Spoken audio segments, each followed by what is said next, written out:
সকাল থেকেই একটু মেঘ একটু রোদ এইরকম করতে করতে শেষমেশ বৃষ্টিটা শুরুই হয়ে গেল।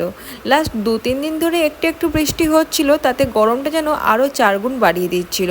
আজকে 2-3 দিনের তুলনায় একটু বেশি বৃষ্টিটা হয়েছে এবং খুব হাওয়াও চলছিল, তাই সব কিছু একটু ঠান্ডা হয়ে গেল।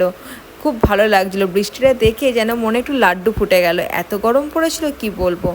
তারপরে শুরু করে দিলাম ঘর দরে কাজকর্ম করতে, আর তাড়াতাড়ি করে বসে পড়েছি এডিট করতে 1 কাপ চা হাতে নিয়ে, কারণ নতানের স্কুল থেকে আজকে একটা প্রজেক্ট দিয়েছি, সেটাকে বানাতে হবে। সবাইকে আলাদা আলাদা শস্য বলে দিয়েছে, তার উপরে বাটি ডেকোরেট করতে হবে। আর নতানের ভাগে এসেছিলো গম, আমি গম দিয়ে একটা বাটি ডেকোরেট করছি। এদিকে নতানের স্কুল ছুটি হয়ে গেছে, আর স্কুল থেকে বাড়ি ফেরার সময় নতানের ছোট্ট থেকে একটা স্বভাব আছে, কিছু না কিছু বায়না নিয়েই ঢুকবে। আজকের বায়নার কারণ হচ্ছে, মাম্মা বৃষ্টি কেন থামলো। আসলে সর্দি হয়েছে তো, ভিজতে দিই না, সেই জন্য। ভিজতে খুব ভালোবাসে। এদিকে জামা কাপড়গুলো পরে আছে, সেগুলো গোছাবো।